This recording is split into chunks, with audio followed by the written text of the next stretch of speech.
يسر لي أمري واحلل عقدة من لساني يفقه قولي رب زدني علما رب زدني علما رب يسر ولا تعسر وتمم بالخير بك نستعين.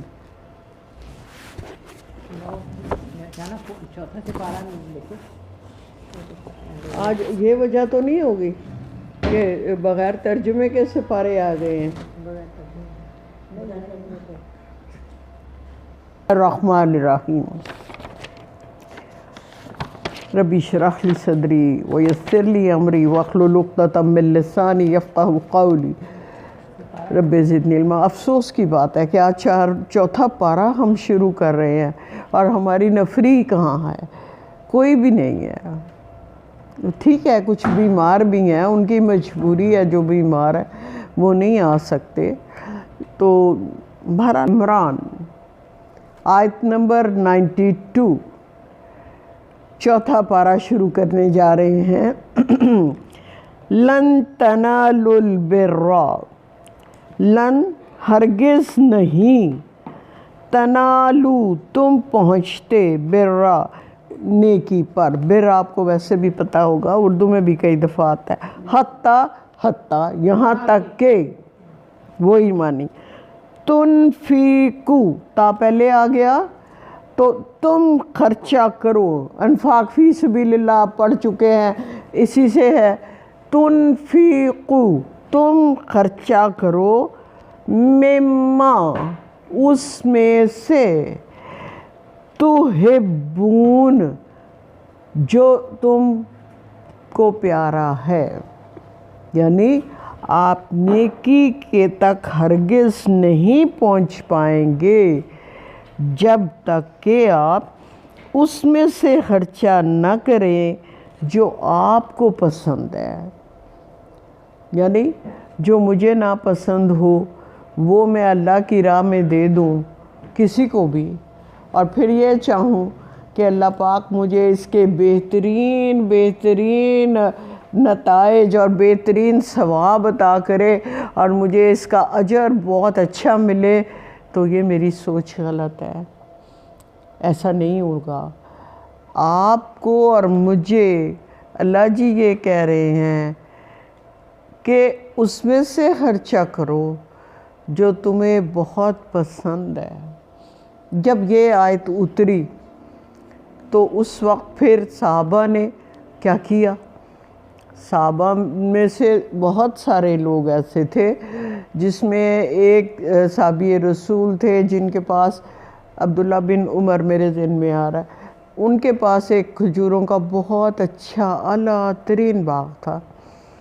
تو جب وہ پیارے نبی صلی اللہ علیہ وسلم کی خدمت میں حاضر ہوئے اور کہا یا رسول اللہ صلی اللہ علیہ وسلم، یہ میں آپ کو ہدیہ کے طور پہ پیش کرتا ہوں اس آیت کے جواب میں. تو اللہ کے حبیب فرماتے ہیں کیا آپ کے پاس کوئی اور بھی باغ ہے؟ فرمایا نہیں یا رسول اللہ صلی اللہ علیہ وسلم، بس یہی ایک باغ ہے. آپ نے کہا تو پھر بہتر ہے یہ باغ آپ اپنے بال بچوں میں تقسیم کر دو یا رشتہ داروں میں. انہوں نے کہا یا رسول اللہ صلی اللہ علیہ وسلم، یہ اس آیت کے بدلے میں میرا دل نہیں مانتا کہ اس کو میں اپنے پاس رکھوں، میں چاہتا ہوں یہ میں صدقہ کر دوں. حضور کے ان کے بہت اصرار کے بعد حضور اس بات پر راضی ہو گئے کہ چلیں آپ آدھا صدقہ کر دیں اور آدھا اپنے پاس رکھیں. اب ہم کیا سوچ رہے ہیں؟ ہمیں اس بات میں کیا چیز فکر کرنے کو ملتی ہے؟ وہ یہ ہے اللہ کے نبی نے اور ہمارے دین نے یہ کبھی نہیں چاہا ہم سے کہ ہم اپنی ساری ضروریات کو چھوڑ کے یا ختم کر دیں. اچھا لباس نہ پہنیں، اچھا کھانا نہ کھائیں، وہ سب نکال کے ہم لوگوں کو بانٹ دیں. ایسا اللہ کے نبی نے کبھی نہیں کہا. کئی دفعہ میں نے مثال دی ہے، عبد الرحمن بن عوف جو تھے، بہت بڑے تاجر اور بہت مالدار شخصیت، اور ہمیشہ بہترین لباس میں ہوتے تھے، اور خوشبوؤں میں ڈوبے رہتے تھے، لیکن اللہ کے حبیب نے ان کو کبھی یہ نہیں کہا کہ یہ اپنے کپڑے نہ پہنا کرو، کوئی اور ہلکے کپڑے پہن لو، اور پھر یہ جو ہے یہ صدقہ کر دیا کرو پیسے، کبھی نہیں کہا۔ تو جو آپ کو قرآن کیا کہتا ہے؟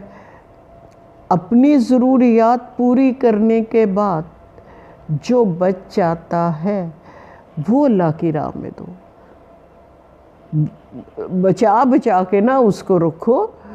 آپ نے اپنی ساری ضروریات پوری کر لی ہیں، اب آپ کے پاس جو بچا ہے وہ اللہ کے بینک میں جمع کرا دو، آخرت اپنی کے لیے، دوسروں کے لیے نہیں۔ اور جو آپ نے دیا ہے وہی ہمیشہ آپ کے کام آئے گا۔ یہاں تو دنیا 4 دن کی ہے، جو آپ نے کھا لیا، جو خرچ کر لیا وہ آپ کا تھا، جو آپ جمع کر کے رکھ گئے وہ دوسروں کا ہے، وہ آپ کا نہیں ہے، اس کے مالک دوسرے ہو جائیں گے۔ اور جو آپ نے خرچ کیا اللہ کی راہ میں وہ ہمیشہ تا حیات، آخرت کی جو پوری زندگی ہے ہماری اس میں ہمارے کام آئے گا، اور یہ اللہ کا وعدہ ہے۔ اور آپ کو یہ بھی پتہ ہے کہ انفاق فی سبیل اللہ کے کتنے درجات ہیں، کہ اللہ جی کہتے ہیں کہ میرے بینک میں ڈال دو، یضاعفہ، اس کو میں بہت بڑھا دوں گا۔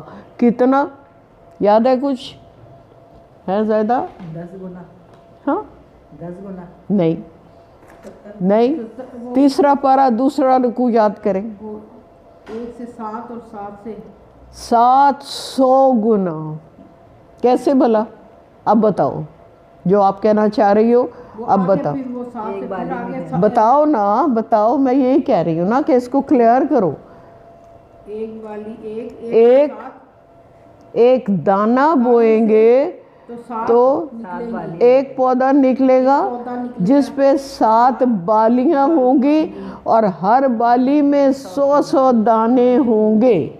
اس طرح وہ پیسہ میں بڑھاؤں گا جو آپ نے دین کی خدمت کرنے والوں پر، دین پر، قرآن پر، قرآنی تعلیمات پر، مدرسوں پر، قرآن سے جڑے ہوئے لوگوں کے اخراجات پورے کرنے پر آپ خرچ کریں گے۔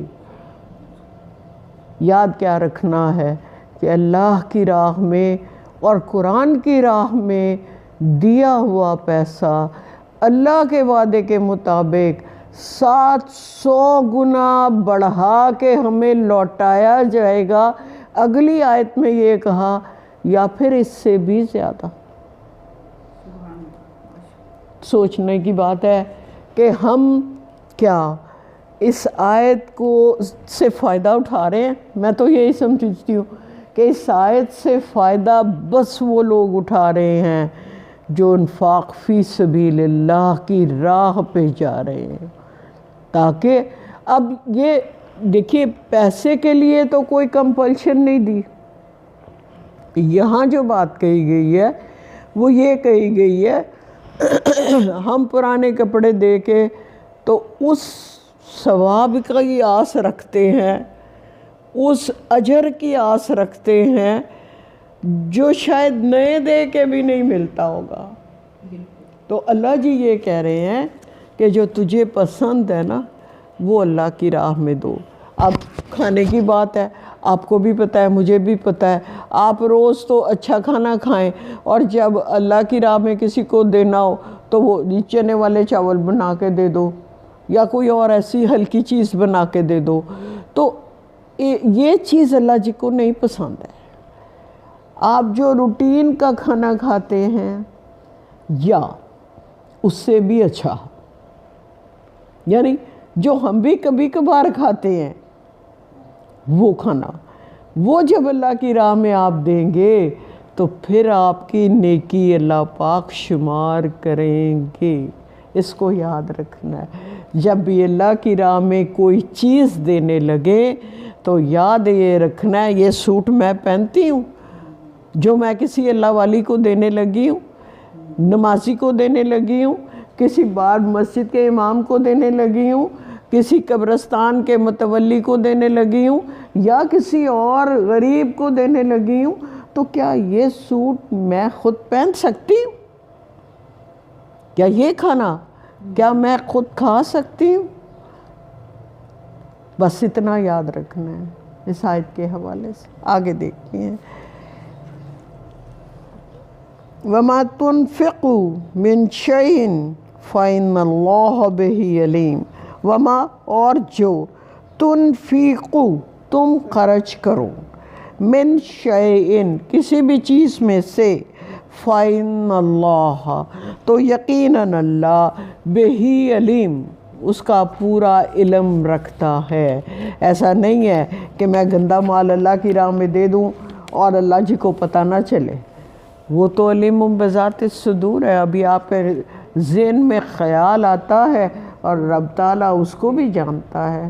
تو ہمیں اپنا محاسبہ خود کرنا ہے، دوسرے کو کسی کو ہمیں کچھ نہیں کہنا، اپنی ذات کو اس آئینے میں دیکھنا ہے کہ کیا ہم وہ کرتے ہیں جو اللہ پاک نیکی کے لیے ہم سے ڈیمانڈ کر رہے ہیں۔ تو کیا وہ ہم کر رہے ہیں؟ کلو طعامی تمام، اب آگے ٹاپک بدل رہا ہے، تمام کھانے کانا تھے حلالن حلال، لا بنی اسرائیل بنی اسرائیل کے لیے۔ یہ کیا بات ہے جی؟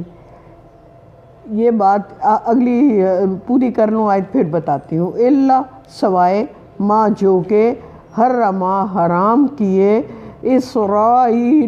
اسرائیل لقب کا حضرت یعقوب کا، یہاں اسرائیل سے مراد حضرت یعقوب ہے، علی نفسہ ہی اپنے جان پر، من قبل اس سے پہلے کہ ان تنزل التورات کہ ان پر نازل ہوتی تورات، ان پر نہیں آئے گا ان، یہ کہ تنزل التورات تورات کا نزول ہوتا۔ اب اس کو کھولنا ہے، سارے کھانے حضرت بنی اسرائیل پر حلال تھے سوائے اس کے جو حضرت یعقوب نے اپنی جان پر تورات کے نزول سے قبل حرام کر لیا۔ ٹھیک ہو گیا؟ کوئی لفظ، کوئی چیز، جو کوئی فکرہ کہیں سے آپ کو پتہ نہیں چل رہا تو اس کو پوچھیں۔ اب واقعہ کیا تھا؟ حضرت یعقوب حضرت ابراہیم کی اولاد ہیں اور تورات نازل ہو رہی ہے حضرت موسیٰ پر، جو 400 سے 500 سال بعد آتے ہیں۔ ٹھیک ہے؟ اب حضرت یعقوب جو تھے ان کو کوئی بیماری تھی یا کراہت تھی، یا خود انہوں نے کسی ڈاکٹر کے بتانے پہ، حکیم کے، طبیب کے بتانے پہ اونٹ کا گوشت اور کچھ اور بھی چیزیں تھیں ساتھ اپنے اوپر حرام کر لی تھیں۔ اب جب قرآن پاک کا نزول ہوا تو شریعت محمدی میں اونٹ کا گوشت حلال ہے، تو یہود و نصارہ کو بڑی تکلیف پہنچی کہ یہ کیا بات ہے، ہماری شریعت میں تو یہ حلال نہیں تھا اور یہ محمدی شریعت میں اس کو حلال کر دیا گیا ہے۔ یہ کوئی بات نہیں ہے، ہم نہیں مانتے اس بات کو۔ اللہ جی یہ کہہ رہے ہیں کہ تورات میں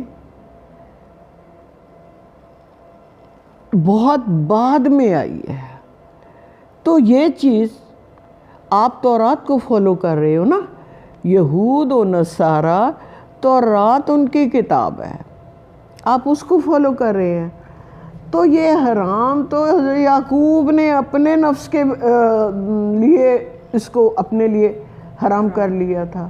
اسی طرح اگر آپ کو یاد ہو تو پیارے نبی صلی اللہ علیہ وآلہ وسلم کی 2 ازواج ایسی تھی جن کو شاید نہیں پسند تھا، تو آپ نے شہد کھانا چھوڑ دیا تھا۔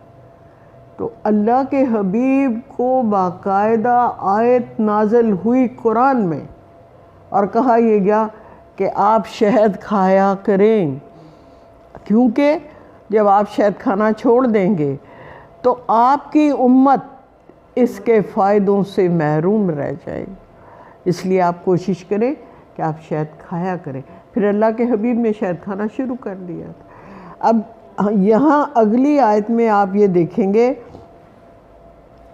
یہ جو ہے شہد والی آیت، یہ سورہ التحریم میں اللہ جی نے یہ بات پیارے نبی محمد صلی اللہ علیہ وآلہ وسلم کو فرمائی کہ آپ شہد کھایا کریں۔ اپنی زوج کو شہد کی ناپسندیدگی کی وجہ سے آپ شہد کو نہ چھوڑیں، اس لیے کہ امت اس سے فائدہ اٹھائے، امت اس کے فائدوں سے محروم نہ رہ جائے۔ یہاں دیکھیے کل آپ اب نبی اکرم صلی اللہ علیہ وآلہ وسلم سے یہ کہا جا رہا ہے، اے نبی آپ کہہ دیجئے فاتو، لے آؤ، پس آتو، تم لے آؤ، کیا لے آؤ؟ بالتوراتی، تورات کا وہ نسخہ جو میں نے اتارا تھا، وہ نسخہ تورات کا تم لے آؤ۔ فتلوہا، بس پھر اس کو تلاوت کرو، پڑھو، ان کنتم صادقین، اگر تم سچے ہو تو۔ یعنی تورات کا نسخہ پڑھ لو اور پڑھ کے دیکھ لو، کیا دیکھ لو بھلا؟ کہ میں نے اس میں کوئی گوشت حرام نہیں کیا اونٹ کا۔ جو حذف ہے بات وہ یہ ہے اگلی کہ دیکھ لو، قرآن تورات لے آؤ اور اس کو پڑھو، پڑھ کے اس کو سمجھ کے دیکھو، کیا میں نے کہیں اونٹ کا گوشت حرام کیا ہوا ہے؟ آپ کو اپنی سچائی کا پتہ چل جائے گا کہ آپ سچے ہیں کہ نہیں سچے، ٹھیک ہے؟ ان کنتم صادقین۔ فمن افترى علی اللہ الکذب من بعد ذلک، اس کے بعد بھی، یہ میں نے پیچھے سے شروع کیا ہے، من بعد ذلک، اس کے بعد بھی، فمن افترا، جو کوئی افترا کرے، افترا بات وہ ہوتی ہے اپنی طرف سے گھڑ لینا بات کا، علی اللہ، اللہ پر، کذبہ، جھوٹ، اس سارے کے بعد بھی وہ شخص جو اللہ کی ذات پر خود باتیں بنا لے یا جھوٹ گھڑ لے، فَأُولَئِکَ، تو پس وہی لوگ ہم الظالمون، ظالموں میں سے ہیں۔ اب ظالم کون ہے؟ ظالم یہاں ہمیں قرآن بتا رہا ہے جو اللہ کی باتوں کو غلط سمجھے، جھوٹ سمجھے، یا اپنی طرف سے کچھ غلط باتیں بنا کے اللہ سے منسوب کر دے۔ آج کے فتنہ کے دور میں آپ نے دیکھا ہے تفاسیر میں بہت ساری بیچ میں پیچیدگیاں ڈال دی گئی ہیں، اور وہ بات جو قرآن نہیں کہہ رہا اس کو اللہ جی سے اور قرآن سے منسوب کیا جا رہا ہے، تو اللہ جی اس کے بارے میں کیا کہتے ہیں کہ وہ ظالم لوگ ہیں جو ایسا کر رہے ہیں۔ آپ کو بھی پتہ ہے، مجھے بھی پتہ ہے کہ شرعی اس کے پردے کے احکامات قرآن میں موجود ہیں۔ سورہ الاحزاب ہم پڑھتے ہیں، ہمیں پتہ ہے کہ اس میں اللہ جی نے پردے کے احکامات دیے ہیں۔ اسی طرح سورہ نور میں ہمیں پتہ ہے کہ اللہ جی نے دیا ہے۔ اب میں اس پہ آپ سے بحث کروں، کیونکہ میں شرعی پردہ نہیں کرتی، تو میں یہ کہوں کہ یہ قرآن میں لکھا ہی نہیں ہوا، یہ غلط ہے، تو یہ بات ہی غلط ہے۔ ایسے لوگوں کو اللہ جی کہہ رہے ہیں کہ یہ ظالم لوگ ہیں جو اللہ کی بتائی ہوئی باتوں کو ٹھیک سمجھنے کی بجائے اللہ پر جھوٹ باندھ رہے ہیں اور افترا کر رہے ہیں۔ قل، آپ فرما دیجئے، صدق اللہ، کہ اللہ سچ ہے، اللہ جو کہہ رہا ہے وہی سچائی ہے۔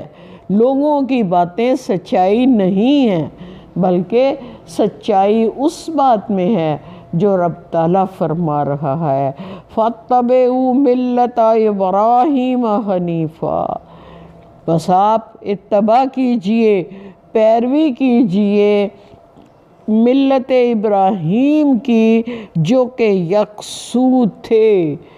وہ مشرک تو نہیں تھے، وہ اللہ کی باتوں کو، اللہ کی باتیں جان کر ان کے مطابق ان پر عمل کرتے تھے۔ تو آپ کو اگر مشکل لگ رہا ہے، تورات میں آپ سمجھ رہے ہو کہ حکم یہ آیا تھا کہ آپ گوشت نہ کھائیں، تو پھر آپ پیچھے چلے جاؤ اور جیسے ابراہیم تھے ان کی طرح رب کو یکسو ہو کر لا الہ الا اللہ پکارو۔ دوسری چیزوں کے بارے میں، ادھر ادھر کی چیزوں کے بارے میں آپ گمراہی میں نہ پڑو، بلکہ جیسے حضرت ابراہیم اللہ کے یکسو ہو کر عبادت کرتے تھے اور وہ بھروسہ کرتے تھے۔ اب دیکھیے، آپ کو پتہ ہے قرآن نے ہمیں بتایا ہے کہ ان پر کیا کیا آزمائشیں آئیں، حتیٰ کہ آگ میں ڈال دیے گئے،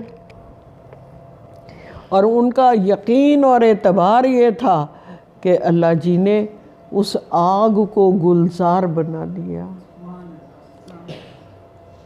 ان سے 80 سال کی عمر کے بعد ان کا بیٹا تھا حضرت اسماعیل جو ہے، اور جب اللہ جی نے قربانی مانگی تو باپ بیٹا دونوں نے یکسو ہو کے کہا کہ آپ، بیٹا کہتا ہے اپنے والد سے جیسے آپ کو اللہ جی حکم دے رہے ہیں ویسے ہی کر لیجئے، اور حضرت ابراہیم نے وہ کر دیا۔ یہ بڑی بات ہے، اپنے اوپر لا کے دیکھیں نا، اور اللہ جی نے پھر ان کو بچا لیا۔ یہ ان کا ایک اللہ کے ساتھ تعلق تھا، اور وہ کس نہج کا تعلق ہے کہ ان کو یہ پتہ ہے کہ میرا رب کیا مانگ رہا ہے، کیا مجھے دے سکتا ہے، میں اس سے آگے مجھے کوئی نہیں ہے، مجھے اپنی اولاد بھی اس سے آگے نہیں۔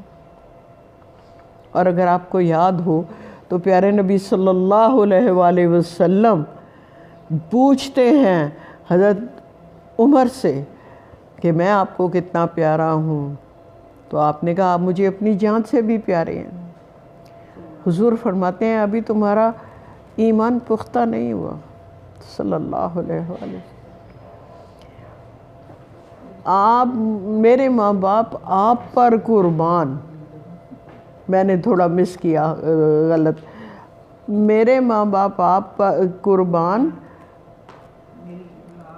حضور نے آگے سے فرمایا جب تک میں تمہیں تمہاری جان سے زیادہ پیارا نہیں ہو جاتا تب تک تمہارا ایمان کامل نہیں ہے۔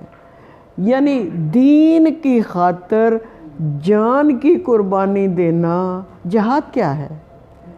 دین کی خاطر، اسلام کی خاطر جان کی قربانی دینے سے بھی دریغ نہ کرنا، اولاد کی قربانی دینے سے، ماں باپ کی قربانی دینے سے بھی دریغ نہ کرنا، یہ ہے وہ دین جس کا تقاضا ہم سے اسلام بھی کرتا ہے اور اللہ تعالیٰ شروع سے کر رہا ہے۔ سارے جو الہامی کتابیں ہیں اور جو سارے الہامی مذاہب ہیں ان کی ڈیمانڈ یہی ہے کہ جب آپ کو پر وقت آ جائے آپ کے دین کے حوالے سے، تو جان، مال، اولاد، ہر چیز اللہ کی راہ میں دے دو۔ یہ اس وقت آگے دیکھتے ہیں، وَمَا كَانَ مِنَ الْمُشْرِكِينَ، اور وہ اور مان نہیں کانا تھے من المشرکین، شرک کرنے والوں میں نہیں تھے۔ کون؟ حضرت ابراہیم۔ ان اول بیت وضع للناس للذی ببکہ، ان اولا بے شک پہلا بیتم وضیع گھر جو بنایا گیا، وضع کرنا ہوتا ہے نا اردو میں لفظ، للناسی لوگوں کے لیے، للذی وہ وہی ہے ببکتا جس کو مکہ کہتے ہیں۔ یہ پروننسیشن جو ہے یہ ببکتا ایسے ہی ہے، اسی کو مکہ کہا جاتا ہے۔ مبارکن جو برکت والا ہے، وخدن اور ہدایت کا مرکز ہے، للعالمین تمام جہان والوں کے لیے۔ اب آپ کو اگر پتہ ہے کسی کو کہ اللہ کا گھر کب تعمیر ہوا، کلثوم آپ کچھ کہیں گی اس کے بارے میں؟ سب سے پہلے حضرت آدم علیہ السلام نے بنایا، اس کے بعد حضرت ابراہیم علیہ السلام نے بنایا۔ سب سے پہلے حضرت آدم علیہ السلام نے نہیں، حضرت آدم سے بھی پہلے وہ موجود تھا، نشانیاں اس کی موجود تھیں۔ انسانی تخلیق سے پہلے جنات بنائے جا چکے تھے، اور اللہ کا یہ گھر جنات نے تعمیر کیا تھا۔ حضرت آدم کے دور میں اس کے نشانات موجود تھے، لیکن اوپر کچھ نہیں تھا۔ پھر حضرت آدم نے اس کو تعمیر کیا، اس کے بعد وقت کے ساتھ ساتھ وہ پھر منہدم ہو گئے، اور پھر حضرت ابراہیم نے تعمیر کیا اس کو دوبارہ، سہ بارہ ہو گیا۔ بہرحال کیونکہ یہ انسانی ہاتھ نے نہیں بنایا اللہ کا گھر، جنات نے اس کو انسانی پیدائش سے پہلے تعمیر کیا تھا۔ تو یہاں اللہ جی کہہ رہے ہیں، ہمیں بتا رہے ہیں محمد صلی اللہ علیہ وآلہ وسلم کے ذریعے سے، اپنی وحی سے، کہ جو پہلا گھر لوگوں کے لیے بنایا گیا تھا وہ مکہ ہی تھا۔ یہ جو ہے نا ببکہ، یہ پروننسیشن جو مختلف علاقوں کے مختلف ہوتے ہیں نا، یہ اس لیے وہاں کا پروننسیشن یہ تھا۔ فیہ آیاتن، اس میں نشانیاں ہیں، بیناتن جو روشن ہیں، مقام ابراہیم جیسے کہ حضرت ابراہیم کا مقام۔ کون وضاحت کرے گا یہ مقام کیا ہے؟ زیادہ آپ کریں۔ مقام ابراہیم کے بارے میں آپ کو کیا پتہ ہے؟ آج ہم کیا کرتے ہیں وہاں؟ حج اور عمرہ کرتے تو 2 نفل پڑھتے ہیں، مقام ابراہیم 2 نفل پڑھتے ہیں وہاں۔ اور ہاں تو وضاحت کرو نا، 2 نفل پڑھتے ہیں، ضرور پڑھتے ہیں۔ اور یہ اللہ جی نے اصل میں ہمارا حج جو ہے وہ پورے کا پورا سنت ابراہیمی ہے، ہمارا حج۔ اب آپ یہ دیکھیں کہ اللہ جی کو حضرت ابراہیم کتنے پیارے ہیں کہ تا قیامت وہ تمام چیزیں جو رب تعالیٰ کو پیاری ہیں انہوں نے شریعت محمدی میں رکھ کے قیامت تک ان پہ عمل جاری و ساری کروا دیا کہ آپ اس پہ عمل کریں، آپ کو صحیح کرنے کو کہہ دیا۔ اب یہاں اللہ جی بتا رہے ہیں کہ نشانیاں ہیں روشن وہاں پر، جس میں مقام ابراہیم ہے۔ اور ہم اگر اور دیکھیں تو اب صحیح کی جو کوشش ہے وہ کیا ہے، وہ بھی وہی دور ہے نا، حضرت اسماعیل کے لیے بی بی بھاگنا دوڑنا، ان کی والدہ کا، بی بی ہاجرہ کا۔ بات یہ ہے کہ پہلے اللہ جی نے کیا کہا ہے، فَاتَّبِعُوا مِلَّةَ إِبْرَاهِيمَ حَنِيفًا، جیسے کہ حضرت ابراہیم میرے لیے پیارے ہیں، اور جس طرح وہ مجھ سے پیار کرتے تھے تم بھی ویسے ہی بن جاؤ۔ یہی کہہ رہے ہیں نا، اس کی پیروی کر لو، تم بھی ویسے ہی بن جاؤ۔ وہ مشرک نہیں تھے، وہ کسی چیز اللہ کے ساتھ کسی دوسری ذات کو نہیں ملاتے تھے. ان کو میں ان کی اولاد سے، ان کے ماں باپ سے، ان کی جان سے زیادہ پیارا تھا. جان گلزار میں ڈالنے کا ثبوت پیش کر رہی ہے، اور اسی طرح اولاد کا ثبوت قربانی میں پیش ہو رہا ہے. تو ان کو میں ان ساری چیزوں سے پیارا تھا. یہاں اللہ جی نے ہمیں بتایا ہے اس آیت میں. اور پھر اللہ جی نے ساتھ ہی کہہ دیا کہ مکہ جو ہے آپ اللہ کا وہ پہلا گھر ہے. اب یہاں بھی اعتراض جو تھا یہود و نصارہ کا تھا، اور کیونکہ یہودی جو تھے وہ مغربی کونے میں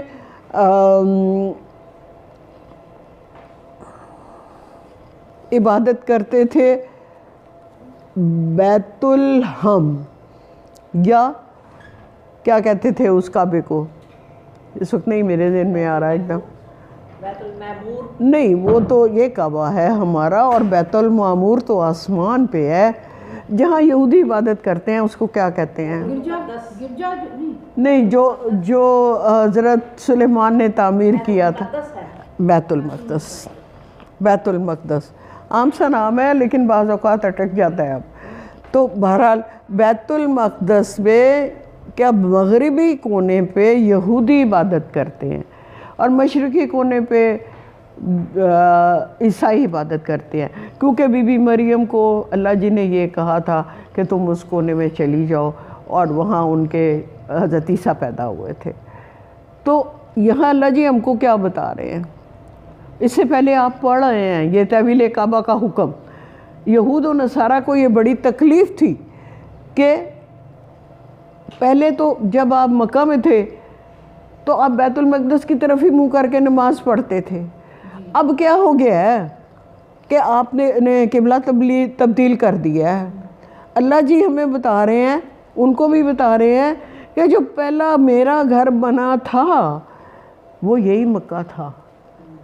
اسی مکہ میں ہی حضرت آدم نے اس کو تعمیر کیا تھا. یہ بات کی بات ہے کہ بیت المقدس جو ہے وہ انسانی ہاتھوں نے تعمیر کیا، وہ حضرت سلیمان کے دور میں تعمیر ہوا، لیکن اصلی میرا گھر مکہ میں ہی ہے. اور پھر ساتھ ہی کہہ دیا کہ اس میں بڑی واضح نشانیاں بھی موجود ہیں. مقام ابراہیم ہے، صحیح کرنے کی جگہ موجود ہیں، اور ومن دخلہ، اور جو کوئی داخل ہو گیا اس میں کانا تھا آمنا، امن کی حالت میں. یعنی آپ حضور اور قرآن تو اب آ رہا ہے، صدیوں سے یہ روایت رہی ہے کہ جو کوئی اس گھر میں داخل ہو جاتا تھا وہ اگر اپنے باپ کے قاتل کو بھی وہاں دیکھ لیتا تھا تو خاموش اس کے بدلہ نہیں لیتا تھا. یعنی حضور کی رسالت سے پہلے بھی قریش والے یہاں حج کرایا کرتے تھے، ان کو پانی پلایا کرتے تھے حاجیوں کو، خاندان قریش کے سارے لوگ. تو یہ اللہ جی سمجھانے کی کوشش کر رہے ہیں کہ یہ روایات پرانی ہیں، اب نہیں شروع ہوئیں، کہ مکہ ہی کعبہ تھا پہلے بھی میرا گھر. اور اب مسلمانوں کا بھی وہ ہوگا جو بھی آگے آئے گا، حذف ہے کہ مسلمانوں کا کعبہ جو ہوگا وہ بھی مکہ ہی ہوگا، بیت اللہ.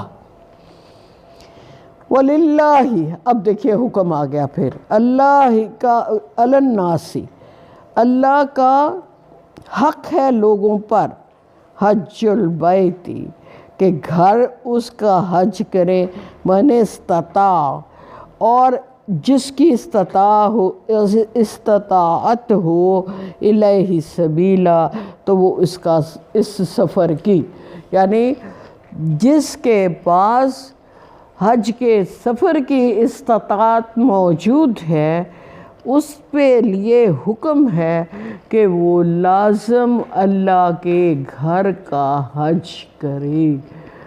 اگر وہ نہیں کرتا تو پھر کیا حکم ہے؟ ومن کفر، اگر کوئی انکار کرے یا نہ کرے یا نہ جائے فَإِنَّ اللَّهَ تو بے شک اللہ غنی عن العالمین، غنی ہے تمام جہان والوں سے، بے نیاز ہے، اس کو اس کی ضرورت نہیں۔ حج اگر ہم کرتے ہیں تو اپنی ذات کے لیے کرتے ہیں، اس کے فضائل جتنے ہیں اس کے لیے کرتے ہیں۔ آپ کے پاس پیسہ ہے تو اگر آپ نہیں کرتے حج تو آپ کو کیا کہا گیا؟ کفارہ، کافر ہیں آپ۔ ارکان اسلام میں آخری جو رکن ہے وہ حج ہے، اور اگر ہم حج پیسہ ہونے کے باوجود اور مجبوریوں کو جو خود ساختہ ہیں آگے لے کر آتے ہیں تو اس کو اللہ جی کفارہ، کفر کا درجہ دے رہے ہیں۔ کل فرما دیجئے یا اہل الکتابی، اے اہل کتاب، لما کیوں تکفرون تم انکار کرتے ہو بے آیات اللہ اللہ کی آیات سے، واللہ اور اللہ شہید گواہ ہے، اللہ اوپر ما تعملون جو کچھ تم عمل کر رہے ہو اس کا گواہ اللہ پاک خود ہے، وہ تمہیں دیکھ رہا ہے۔ تبغونہا عوجا، تم تلاش میں ہو کہ کوئی کجی پیدا کی جائے، یعنی کوئی رکاوٹ پیدا کی جائے، کوئی ٹیڑھا پن پیدا کیا جائے۔ وَأَنْتُمْ شُهَدَاء، حالانکہ تم خود گواہ ہو۔ اس کا کیا مطلب ہے؟ وَأَنْتُمْ شُهَدَاء یعنی باقی عرب کے لوگ، ان میں تو کوئی پیغمبر نہیں آیا، وہ تو جاہل ہیں، ان کو تو تم بھی امی کہتے ہو، سارے لوگ ان کو امی کہتے ہیں۔ تم تو پڑھے لکھے ہو، تمہارے درمیان تو نبی آتے رہے ہیں، تمہارے پاس تو الہامی کتابیں موجود ہیں، تمہیں اس بات کا شعور ہے کہ اللہ پاک بھیجتا ہے نبیوں کو بھی اور اپنے کلام بھی نازل کرتا ہے، اس کے باوجود تم انکار کر رہے ہو اللہ کے کلام سے، جبکہ تمہاری کتابوں میں کلام الہی کی اور رسالت کی گواہیاں موجود ہیں۔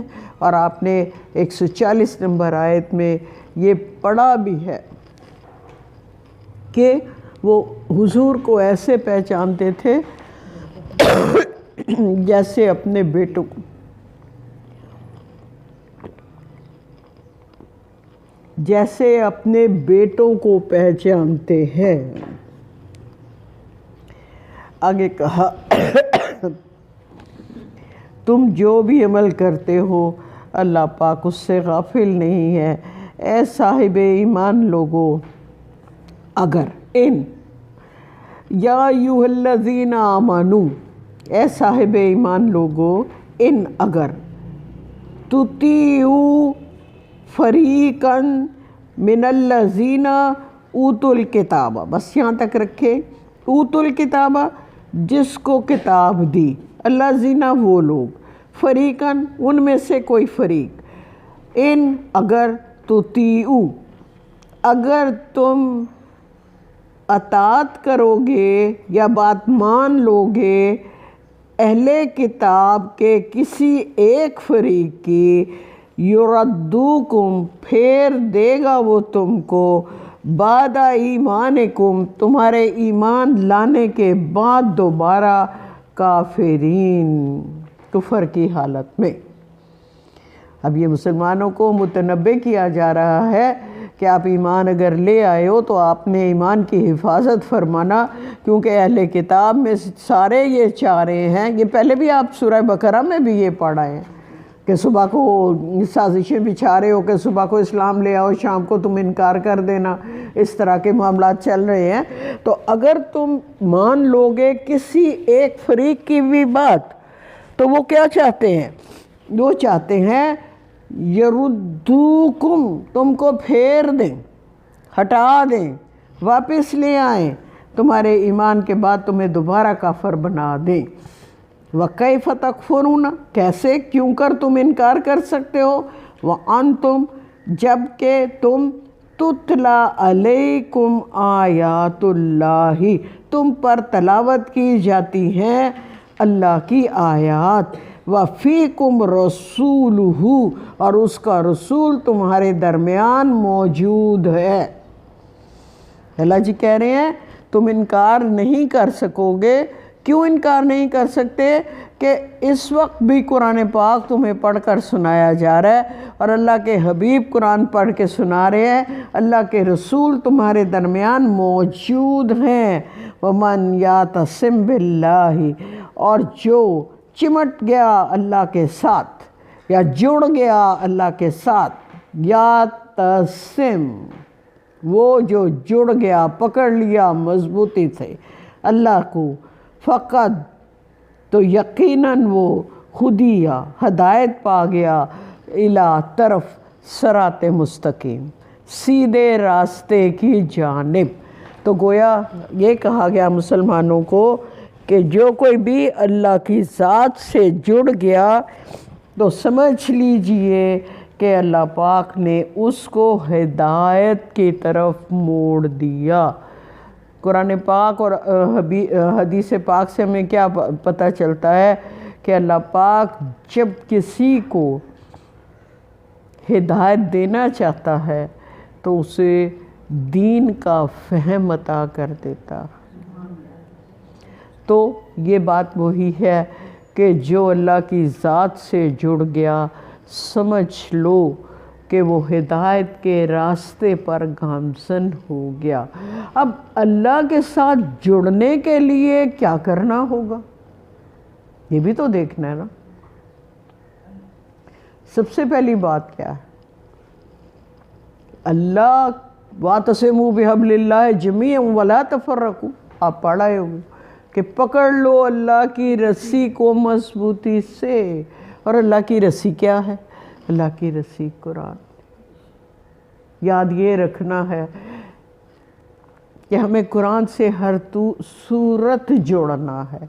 وہ کس نے، اقبال نے کہا تھا، گر تمی ہی مسلمہ زیستن، نیست ممکن بجز قرآن زیستن۔ مسلمان ہو کے جینا چاہتے ہو تو قرآن کے بغیر نہیں ہو سکتے، اور اگر مسلمان ہو کے جینا ہے تو قرآن کو پکڑ لو۔